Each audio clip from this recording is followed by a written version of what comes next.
నమో బుద్ధాయ. జై భీమ్, జై భారత్, జై సంవిధాన్. తథాగత భగవాన్ బుద్ధునికి, పరమ పూజ్యులు బోధిసత్వ డాక్టర్ బాబాసాహెబ్ అంబేద్కర్కు ప్రణామాలు తెలియజేస్తున్నాను. బహుజన యుద్ధబేరి యూట్యూబ్ ఛానల్కు స్వాగతం పలుకుతున్నాను. ఈ ఛానల్ను సబ్స్క్రైబ్ చేయండి, సమాజానికి తెలియచేస్తారని విజ్ఞప్తి చేస్తున్నాను. మీరు లైక్, షేర్ చేస్తే ఇది ఎక్కువ మందికి రీచ్ అవుతుంది. ఈరోజు నేను మాట్లాడాలనుకున్న అంశము ఆర్ఎస్ఎస్కు చట్టం వర్తించదా, చట్టానికి, న్యాయానికి, ధర్మానికి ఆర్ఎస్ఎస్ ఏమైనా అతీతమా అనే అంశంపై నేను మాట్లాడాలనుకున్నాను. ఇది ఎందుకు ముఖ్యమైన విషయం అంటే, కర్ణాటక హోంశాఖ మంత్రి ఆదరణీయులు ప్రియాంక ఖర్గే గారు లేవనెత్తిన ప్రశ్నలకు ఆర్ఎస్ఎస్ సంచాలక్ మోహన్ భగవత్ గారు సమాధానాలు ఇచ్చారు. భారతదేశ వాస్తవ చరిత్ర ఏంటంటే బౌద్ధం వర్సెస్ హిందుత్వం. బౌద్ధానికి ప్రతీక ఒక రకంగా ప్రియాంక ఖర్గే ప్రశ్నలు అవ్వచ్చు, దానికి హిందుత్వానికి ప్రతీకగా మోహన్ భగవత్ గారు సమాధానాలు ఇచ్చారు. ఇది ఒక ప్రచ్ఛన్న యుద్ధం.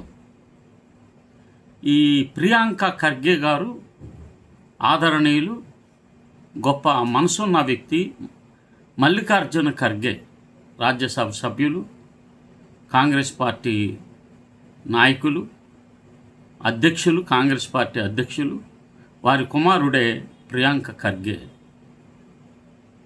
వారు లేవనెత్తిన అంశాలను ఈరోజు మీతో చర్చించాలని భావిస్తున్నాను. ఆర్ఎస్ఎస్ చట్టంకి వర్తించదా? ప్రియాంక ఖర్గే ప్రశ్నలు, మోహన్ భగవత్ సమాధానాలు.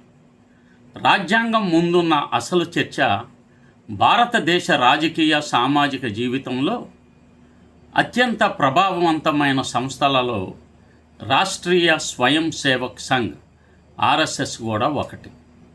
1925లో నాగ్పూర్లో స్థాపించబడిన ఈ సంస్థ నేడు దేశవ్యాప్తంగా వేలాది శాఖలు, లక్షలాది కార్యకర్తలు, వందలాది అనుబంధ సంస్థలతో విస్తరించి ఉంది. భారతీయ జనతా పార్టీ, బీజేపీతో సహా అనేక సంస్థలు తమకు ఆర్ఎస్ఎస్ భావజాల ప్రేరణ ఉందని బహిరంగంగానే అంగీకరిస్తూ ఉంటాయి. భారత ప్రధానమంత్రి నరేంద్ర మోదీ కూడా ఒకప్పుడు ఆర్ఎస్ఎస్ ప్రచారకగా పనిచేసిన విషయాన్ని ఎన్నో సందర్భాల్లో ప్రస్తావించారు. అయితే ఇంత పెద్ద సామాజిక, రాజకీయ ప్రభావం కలిగిన సంస్థ చట్టపరంగా ఏ హోదాలో పనిచేస్తుంది? దాని నిధులు, మూలాలు ఏమిటి? అది ప్రజలకు, ప్రభుత్వానికి లేక రాజ్యాంగానికి ఏ రూపంలో జవాబుదారీగా ఉంటుంది అనే ప్రశ్నలు చాలా అరుదుగానే జాతీయ చర్చలో భాగంగా మారాయి. ఇటీవల కర్ణాటక హోంమంత్రి ప్రియాంక ఖర్గే గారు లేవనెత్తిన ప్రశ్నలతో ఈ అంశం మరోసారి దేశవ్యాప్తంగా చర్చకు వచ్చింది.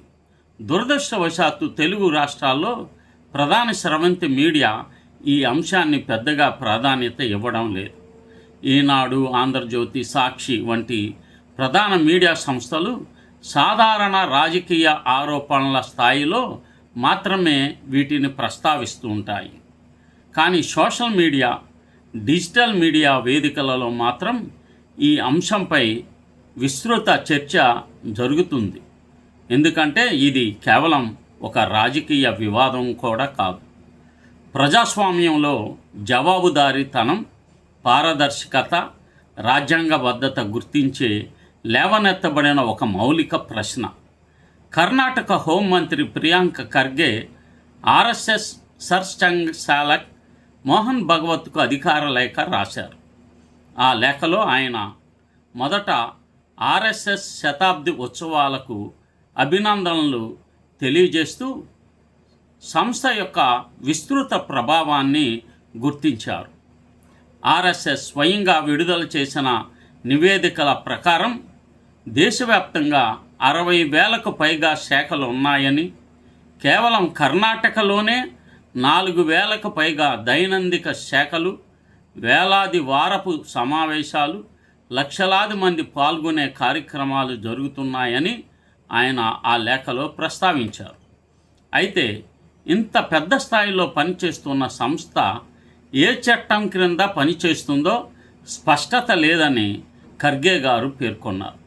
ఒక సాధారణ స్వచ్ఛంద సంస్థ, ట్రస్ట్, సంఘం లేక కంపెనీ కూడా చట్టబద్ధంగా రిజిస్ట్రేషన్ చేసుకొని ఆర్థిక లెక్కలు సమర్పించి అవసరమైతే పన్నులు చెల్లించి ప్రభుత్వ నియంత్రణ వ్యవస్థల పరిధిలో పనిచేయాల్సి వస్తుంది. అయితే దేశంలోనే అత్యంత ప్రభావవంతమైన సంస్థలలో ఒకటిగా చెప్పబడే ఆర్ఎస్ఎస్కు ఈ నియమాలు ఎందుకు వర్తించకూడదని వారు ప్రశ్నించారు. తన లేఖలో ఖర్గే గారు కొన్ని కీలక అంశాలపై స్పష్టత కోరారు. ఆర్ఎస్ఎస్ చట్టపరమైన హోదా ఏమిటి?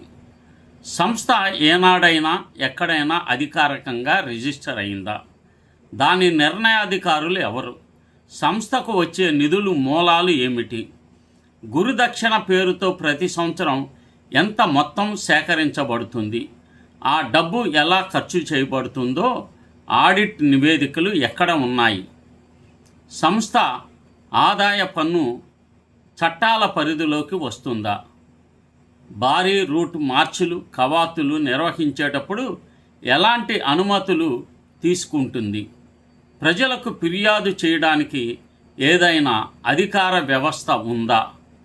ముఖ్యంగా ఆర్ఎస్ఎస్ తన సిద్ధాంతాలను భారత రాజ్యాంగానికి అనుగుణంగా నడుపుతుందా అనే ప్రశ్నలు కీలకమైన ప్రశ్నలు వారు లేవనెత్తారు.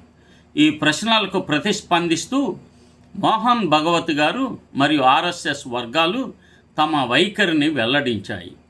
ఆర్ఎస్ఎస్ ఒక కంపెనీ కాదని, ఒక ట్రస్ట్ కాదని, అది హిందూ సమాజాన్ని సంఘటితం చేసే సాంస్కృతిక ఉద్యమం అని వారు పేర్కొన్నారు. మోహన్ భగవత్ చేసిన వ్యాఖ్యలలో ముఖ్యంగా ప్రస్తావించబడినది హిందూ ధర్మానికి రిజిస్ట్రేషన్ లేదు, అలాగే ఆర్ఎస్ఎస్కు రిజిస్ట్రేషన్ అవసరం లేదు అనే వాదన. ఆర్ఎస్ఎస్ ప్రకారం తమ సంస్థ ఎలాంటి విదేశీ నిధులు స్వీకరించదు. స్వయం సేవకులు స్వచ్ఛందంగా సమర్పించే గురుదక్షిణ ద్వారానే సంస్థ కార్యకలాపాలు నడుస్తాయని వారు చెప్తున్నారు. అలాగే సేవాభారతి, విద్యాభారతి, వనవాసి కళ్యాణ్ ఆశ్రమం వంటి అనుబంధ సంస్థలు చట్టబద్ధంగా రిజిస్టర్ అయ్యి ఆయా చట్టాల ప్రకారం ఆడిట్లు నిర్వహిస్తున్నాయని పేర్కొన్నారు. అయితే ఇక్కడ అసలు చర్చ మొదలవుతుంది. ఎందుకంటే ప్రియాంక ఖర్గే గారు లేవనెత్తిన ప్రశ్నలు ఆర్ఎస్ఎస్ సేవా కార్యక్రమాల గురించి కావు, దేశభక్తి గురించి కూడా కావు. అవి చట్టపరమైన మరియు రాజ్యాంగపరమైన ప్రశ్నలు. ఒక సంస్థ ఎంత గొప్పదైనా, ఎంత పాతదైనా, ఎంత ప్రభావవంతమైన ప్రజాస్వామ్యంలో అది ఏదో ఒక రూపంలో జవాబుదారీగా ఉండాలా లేదా అన్నదే అసలు అంశం. అదే అసలు ప్రశ్న. భారత రాజ్యాంగం ప్రకారం చట్టం ముందు అందరూ సమానులు. వ్యక్తి అయినా, సంస్థ అయినా, రాజకీయ పార్టీ అయినా, మత సంస్థ అయినా రాజ్యాంగానికి అతీతులు ఎవ్వరూ కాలేరు. ఒక చిన్న స్వచ్ఛంద సంస్థ కూడా ప్రభుత్వానికి తన రిజిస్ట్రేషన్ వివరాలు, ఆర్థిక లెక్కలు సమర్పించాల్సి వస్తే లక్షలాది సభ్యులు, వేలాది శాఖలు, అపారమైన సామాజిక రాజకీయ ప్రభావం కలిగిన సంస్థలు కూడా ప్రజాస్వామ్య ప్రమాణాలు వర్తించాలా లేదా అనే ప్రశ్న సహజంగానే లేవనెత్తుతుంది. ఆర్ఎస్ఎస్ తనను బాడీ ఆఫ్ ఇండివిడ్యువల్స్గా పేర్కొంటుంది. అంటే ఒకే భావజాలం కలిగిన వ్యక్తుల సమూహం అని చెబుతుంది. కానీ విమర్శకులు అడిగే ప్రశ్న ఏమిటంటే, దేశవ్యాప్తంగా వేలాది శాఖలు, లక్షలాది సభ్యులు, నిర్దిష్ట నాయకత్వ వ్యవస్థ, క్రమబద్ధమైన శిక్షణా విధానం, విస్తృత అనుబంధ సంస్థల నెట్వర్క్ కలిగిన నిర్మాణాన్ని కేవలం వ్యక్తుల సమూహంగా మాత్రమే పరిగణించగలమా అనే దానిపై ఈ చర్చలో గమనించాల్సిన మరో అంశం ఏమిటంటే ఆర్ఎస్ఎస్ ప్రస్తుతం చట్టవిరుద్ధ సంస్థ కాదు, అది నిషేధ సంస్థ కూడా కాదు. భారతదేశంలో బహిరంగంగా కార్యకలాపాలు నిర్వహిస్తుంది.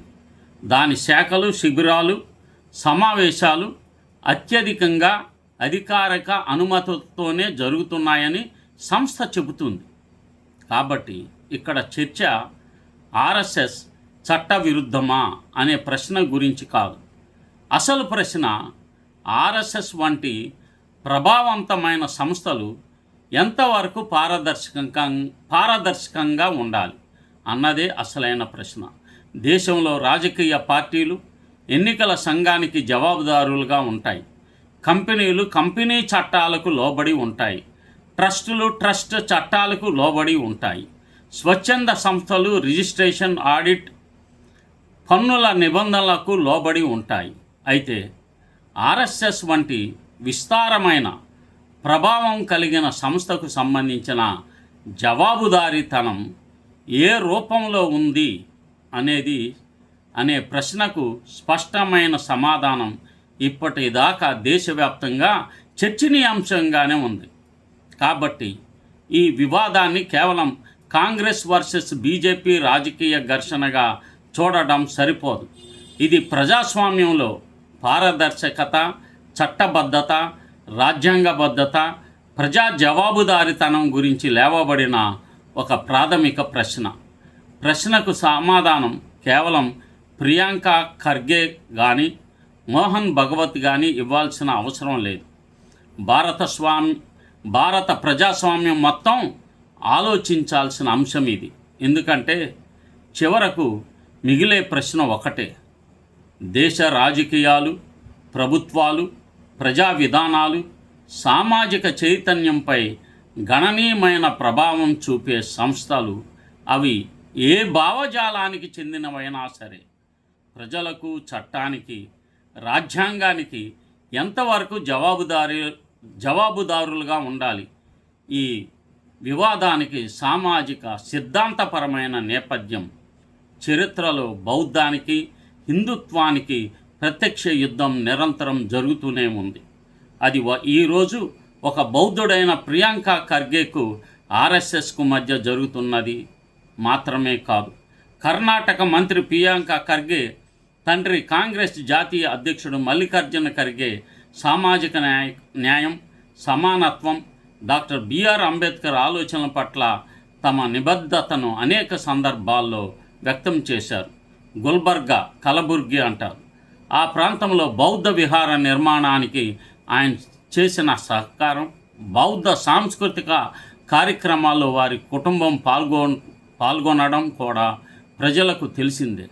బాబాసాహెబ్ అంబేద్కర్ ప్రభావిత సామాజిక న్యాయం, రాజ్యాంగ విలువలు, సమానత్వం వంటి అంశాలను ప్రాధాన్యంగా భావించే రాజకీయ సాంప్రదాయం నుంచి వచ్చిన ప్రియాంక ఖర్గే దేశంలో అత్యంత ప్రభావవంతమైన హిందూ సంస్థగా భావించబడే ఆర్ఎస్ఎస్ను చట్టపరమైన మరియు రాజ్యాంగపరమైన జవాబుదారీతనం గురించి ప్రశ్నించడం ఈ చర్చకు ప్రత్యేక ప్రాధాన్యత తీసుకువచ్చింది. ఇది కేవలం రాజకీయ వివాదంగా కాకుండా రాజ్యాంగ స్వామ్యంలో సంస్థల జవాబుదారీతనం గురించి కూడా జరుగుతున్న విస్తృత చర్చగా చూడాల్సిన బాధ్యత అందరిపైన ఉన్నది. కనుక ఈ అంశాలను స్పష్టంగా తెలుసుకొని చట్టపరంగా ఆర్ఎస్ఎస్ తప్పనిసరిగా రిజిస్ట్రేషన్ కలిగి ఉండాలి. దాని లెక్కలు, ఆడిట్ అవన్నీ చూపించగలగాలి. రాజ్యాంగబద్ధంగా సంస్థలను నడుపుకోవాలి. ఈ విషయంపై ప్రజలు ఆలోచించాలని చెప్పి విజ్ఞప్తి చేస్తూ, నమో బుద్ధాయ, జై భీమ్, జై భారత్, జై సంవిధాన్. ఈ యొక్క ఛానల్ను సబ్స్క్రైబ్ చేయండి, షేర్ చేయండి, ప్రజలకు తెలియచేయమని విజ్ఞప్తి చేస్తున్నాను. నమో బుద్ధాయ.